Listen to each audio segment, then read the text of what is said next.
चलो, आजचा लेसन आपला 7वा लेसन आहे.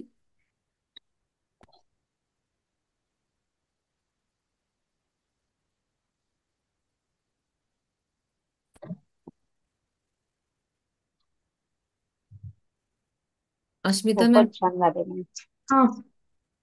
हा मॅडम, ज्योती मॅडम बोला. खूपच छान झालं म्हटलं आज सकाळी. अच्छा अच्छा, ओके. आता उद्यापासून म्युझिक वगैरे काही लावणार नाही, आता कळलंय म्युझिक नको, हम्म. फक्त आवाज पाहिजे. ठीक. ते प्रतिभा मॅमने टाकला होता मेसेज आणि मी नुकतं जॉईन केलं म्हणून सांगितलं. अच्छा अच्छा अच्छा अच्छा. हम्म. ठीक. म्युझिक जरी असलं तरी सायलेंट असलं तरी काही प्रॉब्लेम नाही. तुमचा आवाज कमी येतो मग म्युझिक जास्त असलं की. ठीक ठीक, काही हरकत नाही. हम्म. प्रकरण 7, अंतर्मनाची प्रवृत्ती जीवनाभिमुख असते. तर अस्मिता मॅम असणार आहे की ज्योती मॅमला सांगू? हो असते. असते, चालेल. स्क्रीन दिसत नाहीये, तुम्ही दोन दोन दोन दिसताय त्याच्यावर. त्या अंधार आहे त्यांच्याकडे, काय हरकत नाही. नाही नाही नाही नाही, पेज तुमची ते तुमचं ते छोटं आहे. पुस्तक पुस्तकाची स्क्रीन दिसत नाही. हा एकदम तुम्ही छोटी पण आली आहे दिसता. ती. ओके, एकच मिनिट. पुस्तक पण दिसतंय, तुम्ही दिसताय, असं दोन्ही दिसतंय. येस येस, हम्म. Got it.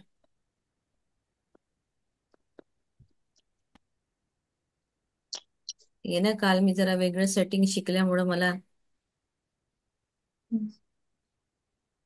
ओके, नवीन नवीन पाहिजे. हा, मी काहीतरी ट्राय करून बघितलं आता. ओके, हा आता आता आलं. व्यवस्थित. दिसतंय. चला.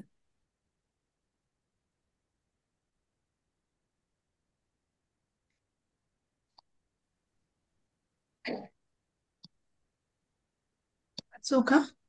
हम्म. वाचा वाचा. प्रकरण 7, अंतर्मनाची प्रवृत्ती जीवनाभिमुख असते. तुमचे 90%हून अधिक मानसिक जीवन अवचेतन असते. तुम्ही जर तुमच्या अद्भुत शक्तीचा वापर केला नाही तर तुम्हाला अतिशय संकुचित व मर्यादित जीवन जगावे लागेल. तुमच्या सुप्त मनाच्या प्रक्रिया नेहमी सृजनशील जीवनाभिमुख असतात.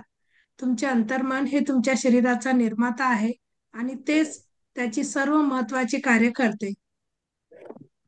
ते वाचा. दररोज 24 ते दररोज 24 तास काम करते आणि कधीही झोपत नाही. ते नेहमी तुम्हाला मदत करण्याचा आणि हानीपासून संरक्षण करण्याचा प्रयत्न करते. तुमचे अंतर्मन अनंत जीवन आणि अमर्याद बुद्धीमत्तेच्या संपर्कात आहे. त्याचा आवेग आणि विचार नेहमी जीवनाभिमुख असतो. अधिक व्यापक आणि उदात्त जीवनाच्या महत्वाकांक्षा, प्रेरणा आणि स्वप्ने सुप्त मनातून निर्माण होतात. तुमचे गहनतम विश्वास, ज्यांच्याशी तुम्ही तर्क किंवा वादविवाद करू शकत नाही, ते तुमच्या सचेतन मनातून येत नाही तर तुमच्या अंतर्मनातून येतात. ओके, एवढं करूया. सो 90% जे आहे, मानसिक जीवन हे म्हणजे आपला जो ब्रेन आहे, सबकॉन्शियस माइंड, हा 94% आहे, आणि बाकीचा जो आहे तो 4% चेतन मन आहे. सो 90%हून अधिक मानसिक जीवन जे आहे अवचेतन असतं. ते तसं चालत असतं. तुम्ही जर या शक्तीचा वापर केला, तुम्हाला जर आता या शक्तीचा वापर कळलेला आहे, गेले 5 लेसन आपल्याला ह्या शक्तीचा वापर कसा करायचा, प्रार्थना करायची कसं करायची, हिलिंग कसं करायचं, हे सगळ्या गोष्टी आपण हळूहळू हळूहळू शिकत आलो आहेत. तर या शक्तीचा वापर जर तुम्ही केला नाही तर लाईफ लिमिटेड, संकुचित जगावी लागेल. आणि सी- जर तुम्ही अवचेतन मनाच्या शक्तीचा वापर केला तर लाईफ अबंडन्स होईल, अबंडन्स. या शक्तीचा वापर निकोला टेस्ला जो होते यांनी सगळ्यात जास्त केला आहे.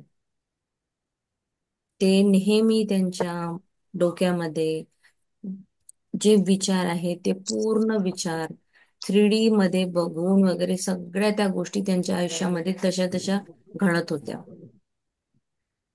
तुमच्या सुप्त मनाच्या प्रक्रिया ह्या सर्जनशील असतात आणि जीवनाभिमुख असतात. अंतर्मन आपल्या शरीराला घडत, तो त्याचा निर्माता आहे. त्याची सगळे महत्वाची कार्य आहे, करते तो. सकाळी म्हणजे जे आपले अवयव आहेत, ब्रेन, स्टमक, पॅनक्रियाज, लंग्स, हे त्यांचं त्यांचं काम करत असतात. 24 तास काम करत. झोपत कधीही नाही तो. नेहमी तो आपल्याला मदत करायसाठी असा रेडी असतो. तो आपल्याला हानीपासून संरक्षण करण्याचा प्रयत्न करतो. आणि आपलं अंतर्मन हे अनंत जीवन आणि अमर्याद बुद्धिमत्तेच्या संपर्कात आहे. त्याच्या आतमध्ये आवेग, विचार, त्याच्यानंतर त्याच्यामध्ये खूप अबंडन्स, व्यापक उदात्तता, त्याच्या महत्वाकांक्षा, प्रेरणा आणि स्वप्ने हे सुप्त मनातून निर्माण होतात. आणि तुमचा जो विश्वास आहे, तुमचं जे अवचेतन मन आहे, ते तर्क, वादविवाद करत नाही. आणि तुमच्या सचेतन मनातून येत नाही, म्हणजे कॉन्शियस माइंड मधून नाही, तर तुमच्या अंतर्मनातून येतात. तुमच्या आतमधले जे प्रेरणा, स्वप्न, जीवनाच्या महत्वाकांक्षा. पण कुठेतरी जेव्हा हे सबकॉन्शियस माइंड सगळं हे विचार करतं, याच्याकडे अबंडन्स आहे, हा द्यायचा भाव असतो याच्याकडे. पण कॉन्शियस माइंड जर आलं, त्यांनी जर तिथे तर्क लावला, मग ते दोघांचं काहीतरी ताळमेळ जमत नसतो. पण याची जी टेंडेन्सी आहे, याची जी प्रॉपर्टी आहे सबकॉन्शियस माइंडची, ती अधिक व्यापक उदात्त आहे. त्याच्या महत्वाकांक्षा खूप आहे. ती स्वप्न सगळी सुप्त मनातून निर्माण होतात. आणि हा जो आहे तो हा जो आहे चेतन मनासारखा तुमच्यासोबत वादविवाद कधीच करत नाही. फक्त मी म्हटलं माझ्याकडे काही कमी आहे, तर हो, ओके ओके कमी आहे, म्हणजे तो फक्त कमांडला हे करतो. माझ्याकडे भरपूर पैसा आहे, हो, मग तो तुम्हाला अधिक अधिक. माझ्याकडे सगळं हे, म्हणजे जे आहे ते तुम्हाला हो ला हो तुमच्या लावत जाणार. ठीक आहे. तुमचे अंतर्मन तुमच्याशी अंतर्ज्ञान, आवेग, संवेदना, इशारा, संकेत, इच्छा आणि विचार यांच्याद्वारे बोलते. हे तुम्हाला नेहमी उभे राहण्यासाठी, अडथळ्यांवर मात करण्यासाठी, प्रगती करण्यासाठी, पुढे जाण्यासाठी, धाडस करण्यासाठी आणि मोठ्या उंचीवर पोहोचण्यासाठी प्रेरणा देते. इतरांवर प्रेम करण्याची किंवा इतरांचे जीवन वाचवण्याची स्वयंस्फूर्ती इच्छा तुमच्या अवचेतन अवचेतनाच्या खोलीतून येते. उदाहरणार्थ, 18 एप्रिल 1906 रोजी सॅन फ्रान्सिस्को मध्ये मोठा भूकंप झाला आणि मोठी आगही लागली. अशा या संकटाच्या वेळी अगदी दीर्घकाळ अंथरुणावर पडलेल्या आजारी आणि अपंगांनीही उठून शौर्य आणि पराक्रमाची अनेक अद्भुत कामगिरी केली. इतरांना कसेही करून वाचवण्याची तीव्र इच्छा त्यांच्यात जागी झाली आणि त्यांच्या अवचेतनाने त्यानुसार प्रतिक्रिया दिली. हम्म. तुमचे जे सबकॉन्शियस माइंड आहे, अंतर्मन आहे, तुमच्या आतून, अंतर्ज्ञानातून आवेग, संवेदना, इशारा, संकेत, इच्छा, विचार या या सगळ्या गोष्टी तो कम्युनिकेट करतो तुमच्यासोबत. तुमच्यासोबत बोलतो तो असा विचाराद्वारे.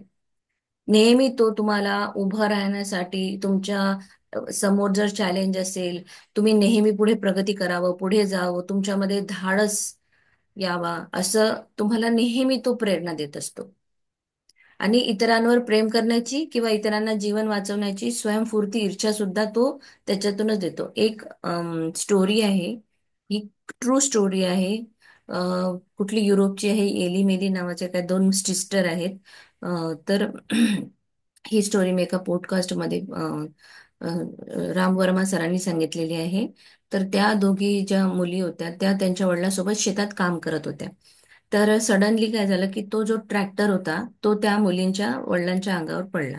आणि मग इतका, किती किलो असतो तो एवढा मोठा ट्रॅक्टर. तर त्या दोघी मुलींनी, एक होती 14 वर्षाची आणि एक होती 12 वर्षाची, 14 आणि 12 वर्षाच्या मुली, त्या दोघींनी, म्हणजे इतकं त्यांच्या तेवढी ती शक्ती जागृत झाली की, म्हणजे तिचे वडील ओरडत होते, त्यांचे वडील, आणि त्या दोघींनी तो ट्रॅक्टर पूर्ण वर उचलला आणि त्यांच्या वडिलांचा जीव वाचवला.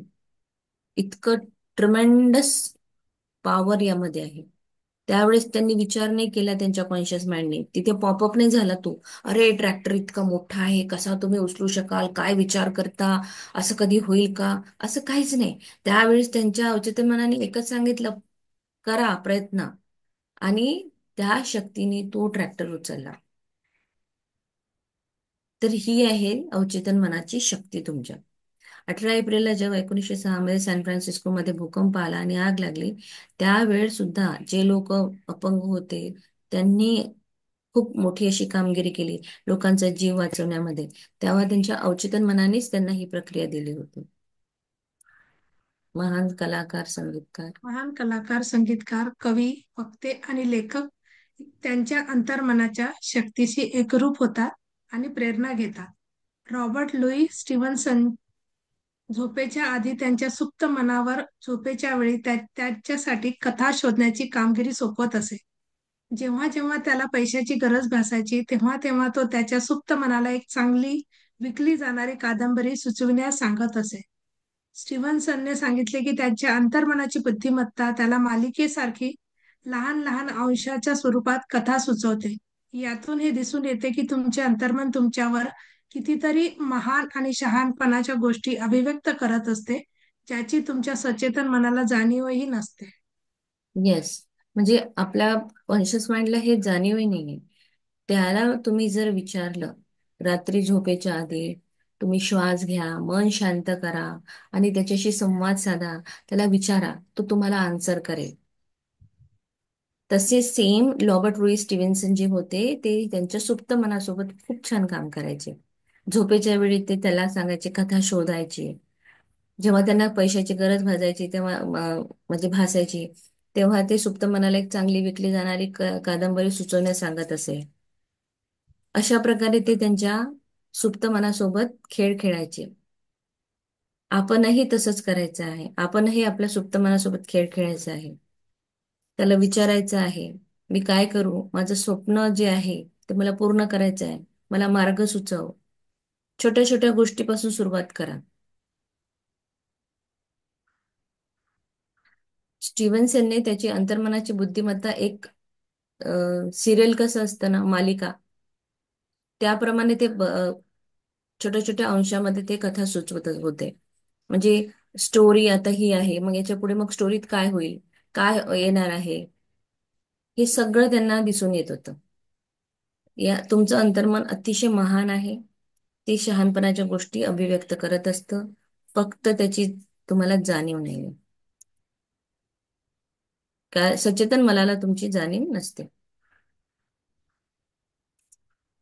मार्क मार्क ट्वेनने अनेक वेळा सांगितले आहे की त्याने आयुष्यात कधीही काम केले नाही. त्याचे सर्व विनोद आणि उत्कृष्ट लेखन हे अंतर्मनाच्या अथांग भांडाराच्या दरवाजाला ठोठवण्याच्या त्याच्या क्षमतेचा परिणाम होता. शरीर मनाच्या कार्याचे चित्रण कसे करते.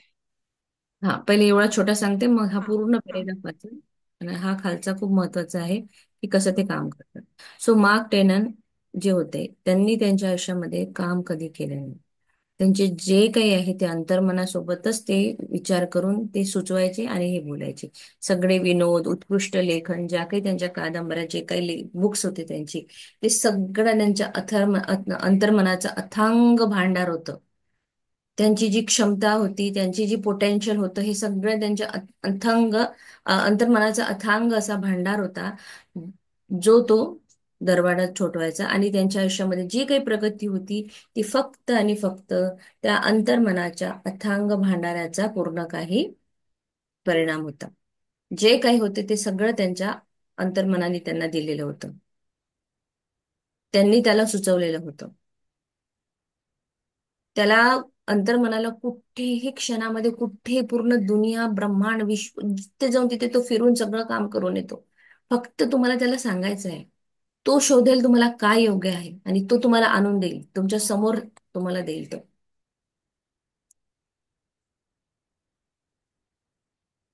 शरीर मनाच्या कार्याचे चित्रण कसे करते. हम्म. तुमच्या सचेतन आणि अंतर्मनाच्या परस्पर संवादासाठी मज्जातंतूच्या सुसंवादी प्रणालींमध्ये तशाच प्रकारचा संवाद होणे आवश्यक असते. सेरेब्रो स्पायनल किंवा ऐच्छिक मज्जासंस्था प्रणाली ही सचेतन मनाचा एक भाग आहे. स्वायत्त मज्जासंस्था ही अंतर्मनाचा एक भाग आहे. ऐच्छिक संस्थेद्वारे तुम्हाला तुमच्या शारीरिक संवेदनांमधून संवेदना मिळतात आणि शरीराच्या हालचालींवर ऐच्छिक नियंत्रण ठेवता येते. या प्रणालींचे नियंत्रण केंद्र मेंदूच्या पृष्ठभागांमध्ये सेरेब्रल कॉन्टॅक्ट्स मध्ये आहे.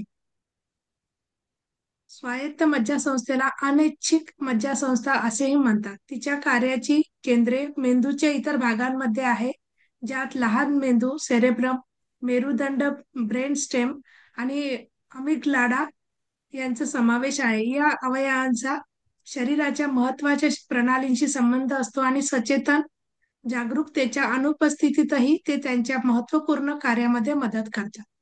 ओके, थांबा. सो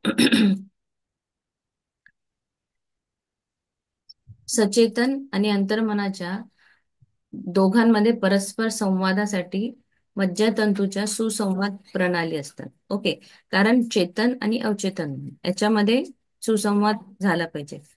तर याला सेरेब्रो स्पायनल किंवा ऐच्छिक मज्जातंतू प्रणाली हा आपल्या सचेतन मनाचा एक भाग आहे. आणि स्वायत्त मज्जासंस्था हा आपल्या सबकॉन्शियसचा भाग आहे. म्हणजे सबकॉन्शियसकडे हा इनव्हॉलेंटरी आहे आणि कॉन्शियस हा व्हॉलेंटरी आहे. ऐच्छिक मज्जासंस्थेद्वारे तुमचं जे शारीरिक संवेदना त्याला मिळतात, त्याच्या हालचालीवर तो जो आहे म्हणजे कॉन्शियस हा नियंत्रण ठेवतो. आता नियंत्रण म्हणजे कसं? जर माझा हात आहे, मी त्या हाताला हलवायचं, असं करायचं, असं करायचं, असं करायचं, सो ते कॉन्शियस माइंडद्वारे होईल. पण माझ्या आतमध्ये जे माझे हृदय आहे, यकृत आहे, स्वादुपिंड आहे, त्या सगळ्यांचं जे कार्य आहे ते अनकॉन्शियसली चालत आहे. तिथे कंट्रोल नाही आहे, कारण ते इनव्हॉलेंटरी आहे, अवचेतन मनापासून सुरू होणार आहे. ओके. शारीरिक संवेदनामधून संवेदना मिळतात आणि शरीराच्या हालचालीवर ऐच्छिक नियंत्रण ठेवता येते. हे काम तुमचं ऐच्छिक मज्जासंस्थेचं झालं. या प्रणालीचं नियंत्रण जे आहे ते केंद्र मेंदूच्या पृष्ठभागामध्ये म्हणजे सेरेब्रल कॉर्टेक्स मध्ये असतं. ओके. आपलं जो हे क्राउन चक्र आहे त्याच्यातून तुमची एक वेगस नव आहे, जी तुमच्या नेवल पर्यंत आहे. आणि नेवलच्या मागे एक ब्रेन असतो. त्या ब्रेनला आपण छोटं मेंदू पण म्हणतात, म्हणजे त्यालाही त्याचंही एक आहे.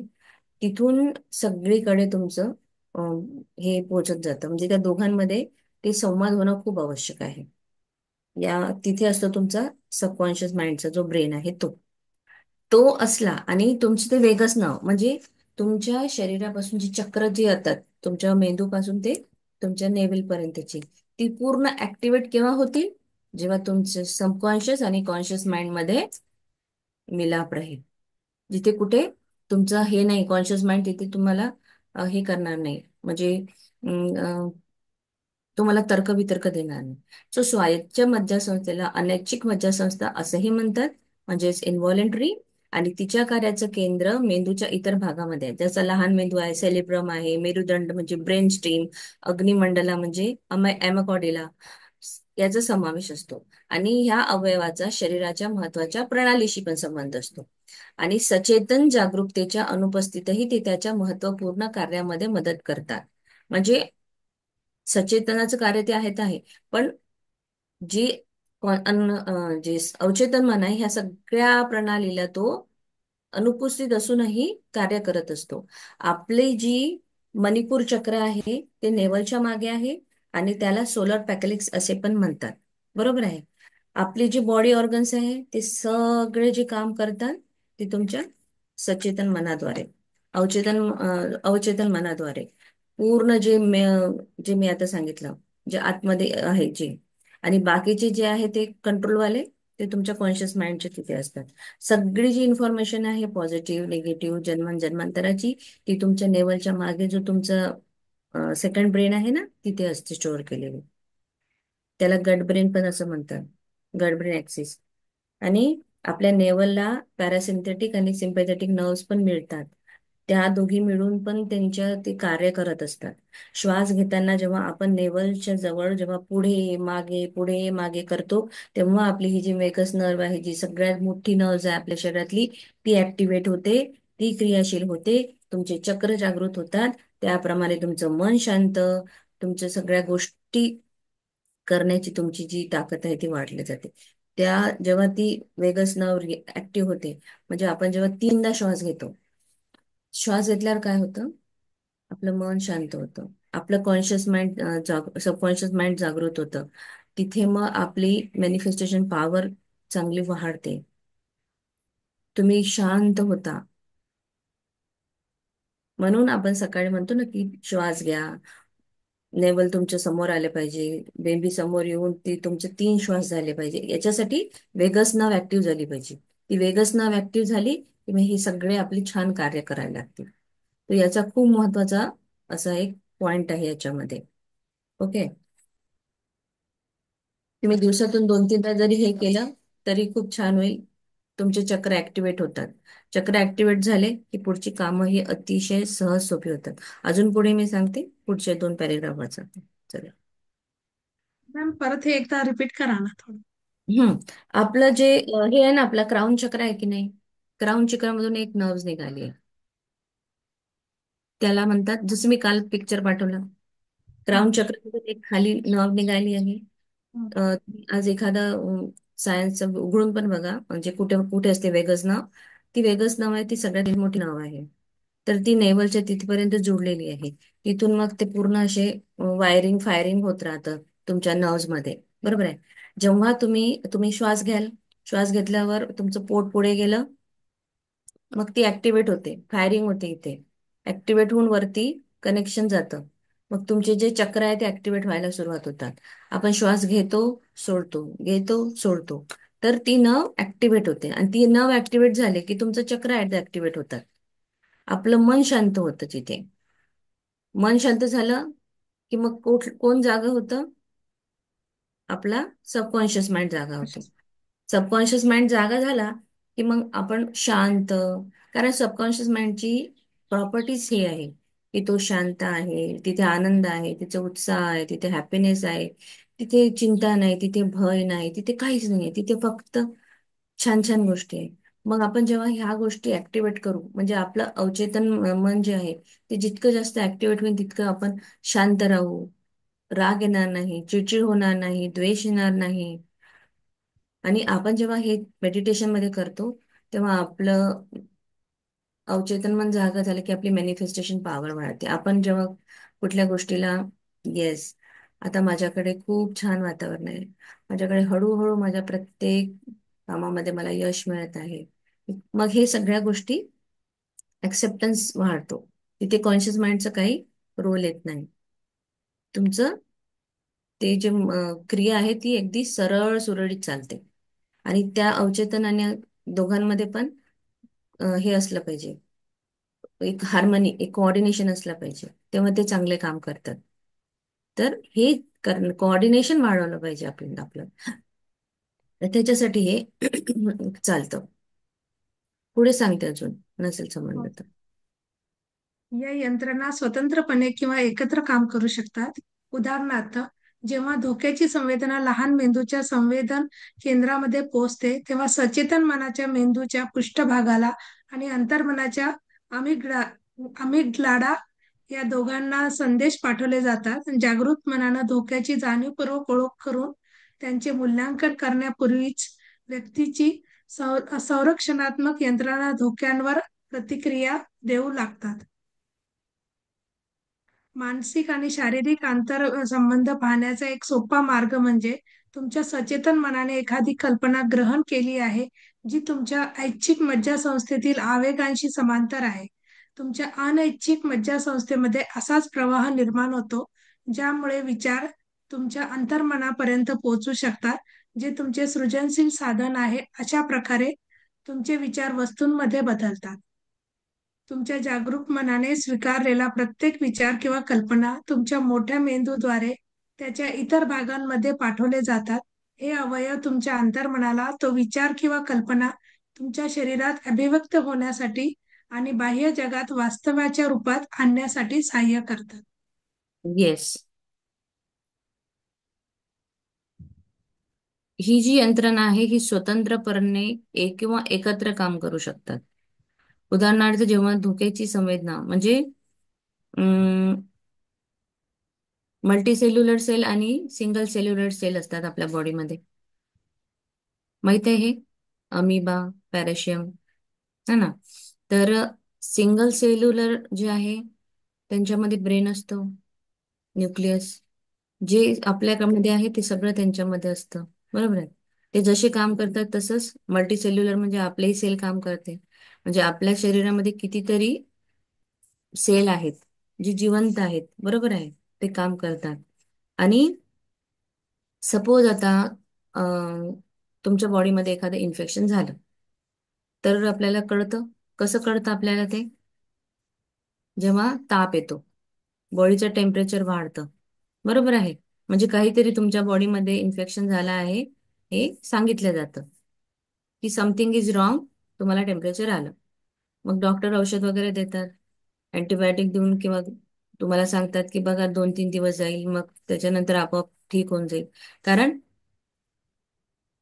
ते जे आहे, आपल्या सबकॉन्शियस माइंडमध्ये पॉवर आहे की तो ऑटोमॅटिकली त्या शरीराला बरं करू शकतो. पण आपण सपोज इन्फेक्शन झालं, 3 दिवसाचा व्हायरल, 4 दिवसाचा व्हायरल, 3-4 दिवसाच्या गोळ्या देऊन डॉक्टर म्हणतात की पुढले 5-6 दिवस तुम्ही ऑटोमॅटिक ठीक होऊन जाणार. तर तो तो पिरियड तो असतो, तो ऑटोमॅटिक आपला सबकॉन्शियस माइंडच त्याच्यावर काम करून तो व्यवस्थित करतो. सो ह्या जे सांगितलेलं आहे की संवेदना मेंदूमध्ये पोहोचतात, मग त्या पृष्ठभागाला जातात, मग दोघांना संदेश पाठवले जाते, धोक्याची सूचना, मग त्याचं मूल्यांकन होतं, मग त्या धोक्यावर काय प्रतिक्रिया करायची, मग हे सगळं सांगतात. मानसिक आणि शारीरिक आंतरसंबंध आंतरसंबंध पाहण्याचा सोपा मार्ग म्हणजे सचेतन मनाने एखादी ग्रहण केलेली कल्पना ग्रहण केली असेल आणि त्या तुमच्या ऐच्छिक मज्जासंस्थेतील आवेगाशी समांतर असेल. म्हणजे तुमचं कॉन्शियस आणि सबकॉन्शियस जेव्हा एकाच दिशेने चालेल, म्हणजे तुमच्या सचेतन मनाने एखादी कल्पना ग्रहण केली आणि ऐच्छिक मज्जासंस्थेमध्ये पण ती तशीच आहे. आणि जेव्हा त्या दोघंही एकाच डायरेक्शननी जाणार आणि त्यांच्यामध्ये जो प्रवाह वाहेल तो तुमच्या डायरेक्ट सबकॉन्शियस मध्ये पोहोचून जाईल. आणि तेव्हा जे आहे ते तुमचं एक सर्जनशील साधन होईल. त्या प्रकारे तुमचे विचार काम करेल. समजा जर मी म्हटलं की माझ्याकडे भरपूर पैसा आहे, किंवा कुठली एखादी वस्तू अशी केली, माझ्या कॉन्शियस माइंडने तर ते ऍक्सेप्टच नाही केलं. कारण की त्याचे ऍक्सेप्टन्स असणार, म्हणजे असं आपण म्हणतो ना की नेहमी लॉजिकली बोलावं. तुम्ही जर आज म्हणाल आज मला 100 करोड भेटले पाहिजे, तर लॉजिक मन कधीच ऍक्सेप्ट करणार नाही तुमचं हे. तुमच्या लॉजिक मनाने जेव्हा ऍक्सेप्ट होईल तेव्हा ते तुमच्या सबकॉन्शियस मध्ये पोहोचेल. मग आपण अशा वेळेस जेव्हा आपण कुठले हे करतो, अं, अं, रोज आपण एक हे लिहितो ना, सेंटेन्सेस लिहितो, अफर्मेशन्स लिहितो. अफर्मेशन्स लिहिताना मी असं नाही लिहित की मला आज 5 करोड मिळावे, किंवा मी एकदम माझ्याकडे पैशाचं म्हणजे भरपूर माझ्याकडे पैसा येतो, असं नाही. आपण काय म्हणतो, माझ्याकडे अं, दिवसेंदिवस पैसा येत आहे, किंवा दिवसेंदिवस माझ्या व्यवहारामध्ये प्रगती होत आहे. म्हणजे आपण स्टेप बाय स्टेप, म्हणजे जिथे कुठेतरी ऍक्सेप्टन्स होत आहे त्या गोष्टीचं, तेव्हा ती गोष्ट स्वीकार करत आहे. सेम तसंच शरीरासंबंधी मानसिक किंवा शारीरिक आंतरसंबंध जर पाहण्याचा मार्ग म्हणजे सचेतन मनाने जर एखादी त्याला कल्पना ग्रहण केली, आणि त्या सचेतन मनामध्ये कोण असतं, ऐच्छिक मज्जासंस्था असतात, त्याच्यासोबत जर ते समांतर झालं, तर मग काय होईल, तुमचं जे सबकॉन्शियस माइंड आहे, अनैच्छिक मज्जासंस्था, त्याच्यामध्ये प्रवाह निर्माण होतो. मग काय होईल, ते विचार तुमच्या सबकॉन्शियस मध्ये पोहोचेल. आणि मग काय होईल, ते विचार एका वस्तूमध्ये बदलेल. म्हणजे जे तुम्ही बघितलं आहे ती तुम्हाला वस्तू हातात मिळेल.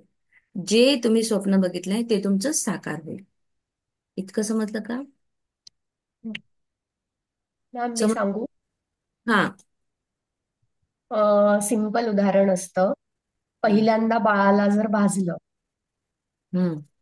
तर तेव्हा त्याच्या जे हे असतं अचेतन मनापर्यंत ते जातं की मला इथे मी हात लावला म्हणजे अगरबत्ती चालू आहे तिथे हात लावल्यावर मला भाजलं. तर पुढच्या वेळेला ते त्याच्या सबकॉन्शियस माइंड मध्ये बसेल की इथे गेल्यानंतर मला भाजतं. तर तो पुढच्या वेळेला तिथे त्याची जी आधीच जो अमिगडाला जो सांगितला आहे त्यामध्ये तो प्रोसेसिंग होऊन जातं की मला इथे गेल्यावर असं असं होतं. मग त्यावेळेला तो आधीच त्याला मेसेज देतो की तू इथे जाऊ नको, इथे हात लावू नको. आपण पण रेग्युलर चपात्या करतो, आपल्याला माहिती काय झाल्यावर काय होतं. तसंच जेव्हा आपण इतर लोकांचं ऐकतो किंवा आपण अफर्मेशन रोज करतो, तर अफर्मेशन केल्यानंतर आपल्याला कळतं की मी हे अफर्मेशन केल्यानंतर माझ्या लाईफमध्ये असे असे चेंजेस होणार आहेत. असे ते ऐच्छिक मज्जासंस्था तुमच्या अमिगडाला म्हणजे मेंदूच्या खालचा छोटा भाग असतो तो तुमचे इमोशन्स कंट्रोल करतो. तिथपर्यंत ते मेसेजेस जातात आणि ते मेसेज तिथे गेल्यानंतर तुमची आतूनच ती पॉझिटिव्हिटी वगैरे सगळी वाढत जाते आणि तसे तुम्हाला मेसेज मिळत जातात आतूनच. आणि तुमची ती थिंकिंग प्रोसेस आहे किंवा सबकॉन्शियस माइंड पर्यंत तसे मेसेज जातात आणि त्या पद्धतीने तुम्ही विचार करू लागतात आणि तुमच्या स्वप्नांपर्यंत पोहोचायला मदत होत जाते. करेक्ट आहे. आणि एमिगडला ना अशी असते, अगदी एकदम छोटासा गोल भाग आणि खालून अशी एक छोटीशी अशी, म्हणजे एक असं काय म्हणतात त्याला, शेपटी फुटलेली असते त्याला. तो एमिगडा तो काम करतो, तो मेंदूच्या माइंड खाली. कनेक्टेड असतो. सो तोच आहे जो पूर्ण. आणि त्याप्रमाणे ते काम चालतं. जर अगदी हे प्रतिभा मॅमनी सांगितलं ते बेस्ट उदाहरण. सो जागरूक मनाने स्वीकारलेल्या प्रत्येक विचार आणि कल्पना ही तुमच्या मोठ्या मेंदूद्वारे सगळ्या भागांमध्ये पोहोचवली जाते. सेम तसंच आहे ना, कुठलीही गोष्ट म्हणजे आपल्याला ऑलरेडी आपण अवेअर होऊन जातो ना, आपल्याला माहित असतं की अरे इतर जाणे का नाही, किंवा असं होतं तसं होतं. तो ऑलरेडी हे स्टोअर आहे त्याच्यामध्ये सगळ्या गोष्टी. आणि सगळ्या गोष्टी स्टोअर असल्या कारणाने मग तसं तसं तो आपल्याला सिग्नल देत जातो. आणि तुमच्या शरीरामध्ये मग ते अंतर्मनाला विचार आणि कल्पना अभिव्यक्त होतात आणि तसं तसं तुमच्या बाह्य जगामध्ये घडत राहतं. आणि त्याच्यासाठी ते वास्तवात आणत राहतं. सो नेक्स्ट आता आपण 32 झालेले आहे. इथे स्टॉप करू. बुद्धी आणि प्रज्ञा ही शरीराची काळजी घेते, हे आपण उद्या बघू. आजचा जर तुम्हाला पॅरेग्राफ हा जो महत्वाचा आहे, हा जर समजला नसेल तर उद्या पुन्हा मी याच्यावर पॉलिशिंग करेल. हवं तर एखादं छोटस ड्रॉ पण करून दाखवेल. पण हा पॅरेग्राफ पुन्हा वाचा, कारण इंग्लिशच्या बुकमध्ये खूप डिटेलमध्ये भरपूर गोष्टी व्यवस्थित आहेत. याच्यामध्ये ना इन शॉर्ट असल्यामुळेही ते आपण पूर्ण एक्सप्लेन नाही करू शकत. सो पुन्हा सांगेल नाही समजलं तर. पण हा पॅरेग्राफ वाचा, त्याची क्रिया समजून घ्या. सबकॉन्शियस माइंड कॉन्शियस माइंड कसं काम करतं, कसं फायरिंग होतं, कसं वायरिंग होतं आणि कसे विचार मग हे होतात. तुमचं नेवल किती महत्वाची आहे. नेहमी कुठे कुठे मी ऐकलंय की तुम्हाला जर काही झालं तर नेवलमध्ये तुम्ही तेल टाका, तुम्ही थोडं मालिश करा, तुम्हाला बरं वाटेल, तुम्ही दुरुस्त व्हाल. का म्हटलं जातं हे असं? काहीतरी त्याच्या मागे कारण आहे. तिथूनच सगळ्या गोष्टी जोडलेल्या, आपली नाळ असते ना आपल्या आईशी जोडलेली असते ती. तर हे खूप महत्वाचा पोर्शन असतो तो. तिथे तुमचा जो ब्रेन असतो आणि तुमचे जन्मांतराचे जे ना सगळे पॉझिटिव्ह निगेटिव्ह थॉट तिथे असतात. तर तुम्ही हाच पॅरेग्राफ वाचा. नाही कळलं असेल तर उद्या पुन्हा मी थोडं इन शॉर्ट तुम्हाला अजून सोपं करून दाखवेल. ठीक आहे. मी काल खूप काही बघितलं की मी किती सोपं सांगू शकते, पण मला अजून तसं काही मटेरियल भेटलं नाही, तर मग मी म्हटलं मी खूप जास्त काही हार्ड सांगणार नाही. सो इन शॉर्ट मी हे सांगितलं. आणि बघूया तुम्हाला जेवढं कळलं तेवढं, बाकी पुढे अजून घेऊया. चालेल. हो. चलो, थँक्यू सो मच. थँक्यू. हो. Thank you so much ma'am. Thank you. हे थँक्यू इच्छाशक्ती सो मच. करू शकतो. आता हे माहित झालेलं आहे आपल्याला. तर तुम्ही जेवढ्या इथे आहात, सगळं स्त्री शक्ती इथे आहे, तर आपल्यामध्ये तर भरपूर शक्ती आहे. तर काहीतरी अमेझिंग करा आणि शेअर करा. थँक्यू.